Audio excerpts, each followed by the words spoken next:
Hi friends, உங்களுக்கு தேங்காய் barfi taste இல்லை, பால்கோவா பிடிக்குமா? பால்கோவா டேஸ்ட் இல்லை, தேங்காய் பர்ஃபி பிடிக்குமா?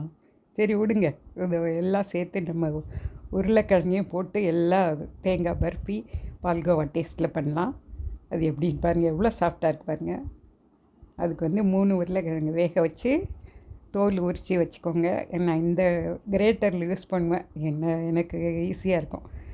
பாருங்கள் எப்படி பண்ணுறேன்னு. இதுக்கு கொஞ்சம் அதில் ரொம்ப ஒட்டி இருக்கும், அதை நான் கொஞ்சம் எடுக்கிறது கொஞ்சம் இதாக இருக்கும், பட் ஈஸியாக இருக்குது, நம்ம கையெல்லாம் கிழிக்க. அதனால் பாருங்கள் இப்படி எடுத்துருவேன். அதை எடுத்துகிட்டு நல்லா ஃபைனாக மேஷ் பண்ணிக்கோங்க.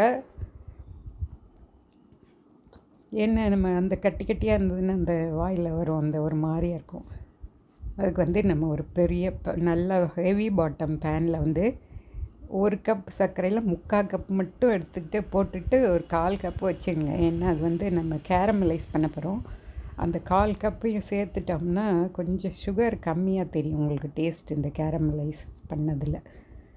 அதனால நீங்கள் அந்த 1/4 கப்பை நம்ம பால் கூட சேர்த்து ஊற்றலாம். பாருங்கள், இந்த மாதிரி பண்ணிகிட்டே இருக்கணும், கலந்துகிட்டே இருந்தீங்கன்னா பேனில் இருக்கிறது இந்த மாதிரி லைட் ப்ரௌன் ஆகும். ரொம்ப டார்க் ப்ரௌன் ஆக்கிடாதீங்க, கசக்கிற மாதிரி டேஸ்ட் வந்துடும். அதனால் கொஞ்சம் லைட் ப்ரௌனாக இருக்கும்போதே நீங்கள் இந்த பாலை கொஞ்சம் கொஞ்சமாக 1 கப்பு பால் கொஞ்சம் கொஞ்சமாக ஊற்றுங்க. அடியில் அந்த சர்க்கரையும் இருக்குது, அடியே சேர்த்து ஊற்றிடலாம். இப்போ பாருங்கள், இது கட்டி கட்டியாக இருந்து கொஞ்சம் நேரம் இப்படி பண்ணிங்கன்னா நல்லா கரைஞ்சிரும், பயப்படாதீங்க. அப்புறம் நம்ம வேக வச்சு இந்த மேஷ் பண்ணி கிரேட் பண்ணி வச்சுருக்கோம்ல, அந்த இதை உருளைக்கிழங்கு போட்டுட்டு இந்த மாதிரி கலக்கிட்டு இது பண்ணி விட்ருங்க. அப்போ இந்த சமயத்தில் நம்ம ஒரு ஒரு ட்ரேயில் நெய் தடவி வச்சுக்கலாம். கொஞ்சம் நேரம் ஆகும், ஏன்னா உங்களுக்கு இது குக் ஆகிறதுக்கே கொஞ்சம் டைம் ஆகும். கொஞ்சம் ஏலக்காய் பவுடர் இந்த சமயத்தில் சேர்த்துக்கலாம், 1 டீஸ்பூன். அது உங்களுக்கு சர்க்கரை கூட சேர்த்ததுனால உங்களுக்கு நிறையா இருக்க மாதிரி தெரியும். ஒரு 1/2 கப் நான் டெசிகேட்டட் கோகோனட், ஃப்ரெஷ் கோகோனட் இருந்தாலும் போட்டுக்கலாம், நல்லாயிருக்கும். என்கிட்ட அந்த சமயத்தில் இல்லைன்னு நான் டெசிகேட்டட் கோகோனட் வாங்கி வச்சுருவேன். ஒரே 1 டேபிள் ஸ்பூன் நெய் போட்டுக்கோங்க. என்னடா அது நெய்யே இல்லாமல் சொன்னீங்க, நெய் போட்டு சொல்கிறீங்கன்னு கேட்காதீங்க.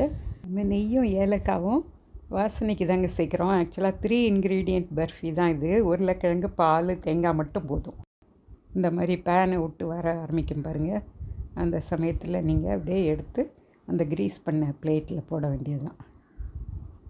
பாருங்கள், அப்படியே பண்ணாலும் அப்படியே சேர்ந்துக்கிட்டு இதாக வருது பாருங்கள். இந்த சமயம்தான் நம்ம ஸ்விட்ச் ஆஃப் பண்ணிடலாம். கேஸை ஊற்றிடுங்க. ஊற்றிட்டு லைட்டாக அந்த ஸ்பூனால் பண்ணி விட்ருங்க. அந்த கொஞ்சம் நல்லா பண்ணணுன்னா நீங்கள் ஒரு ஸ்பூனில் கொஞ்சம் நெய் தடவை விட்டு அதை பண்ணிங்கன்னா நல்லா அது ஒட்டாமல் வரும்.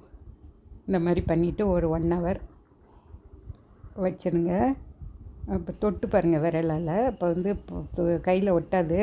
அப்படியும் ரொம்ப சாஃப்டாக இருக்க மாதிரி இருந்ததுன்னா நீங்கள் கொஞ்சம் நேரம் ஃப்ரிட்ஜில் வச்சுட்டு பண்ணுங்கள். பாருங்கள், இப்படி பண்ணிவிட்டு கட் பண்ணால் சூப்பராக இருக்குது, எவ்வளோ நல்லா இருக்குது பாருங்கள்.